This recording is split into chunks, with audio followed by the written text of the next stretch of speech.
যখন আপনি মানুষকে কষ্ট দিবেন, কবরে আপনার তওবা করেছেন, আল্লাহর কাছে কান্নাকাটি করেছেন, তাহাজ্জুদ করেছেন, আজীবন আল্লাহর কাছে তওবা করতে করতে আপনার সব গুনাহ মাফ হয়ে গেছে। মাশাআল্লাহ, দ্যাটস ভেরি অ্যামেজিং।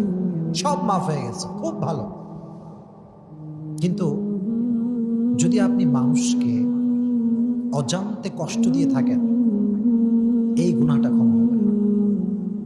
এটা ক্ষমা হবে না, বিকজ হক যেটা আছে এটা দুই প্রকার।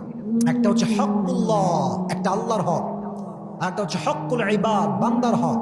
আল্লাহর হক, নামাজ পড়বেন, পড়েন নাই, তওবা, ক্ষমা করে দিবেন। আপনার আল্লাহর হক, সামর্থ্য হয়েছে হজ করতে হবে, করেন নাই, আল্লাহ ক্ষমা চাই, তওবা করলাম, আল্লাহ আবার করবো, আল্লাহ মাফ করে দিবে।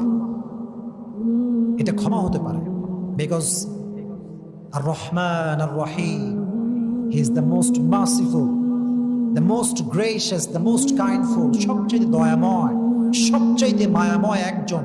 জবান খুলে বলেন তিনি কে? আল্লাহ হচ্ছেন সবচেয়ে মায়াময়। এটা ক্ষমা হতে পারে। বাট হকুল ইবাদ, বান্দার হক, বান্দা ক্ষমা না করলে ক্ষমা হয় না। This is very dangerous. This forgiveness depends on the person whom he has offended. আপনি যাকে কষ্ট দিয়েছেন, যেই ব্যক্তি যাকে কষ্ট দিয়েছে, এটার ক্ষমা এক্স্যাক্টলি ওই ব্যক্তির উপর নির্ভর করে যাকে সে কষ্ট দিয়েছে।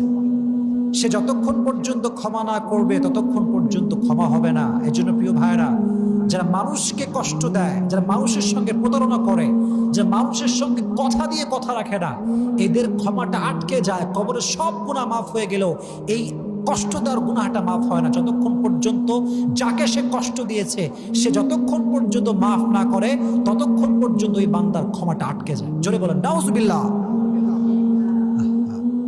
আমাদেরকে আল্লাহ হেফাজত করুক, আল্লাহ আমাদেরকে আমানত রক্ষা করার তৌফিক দান করুক। আপনারা সকলেই পড়না আমিন।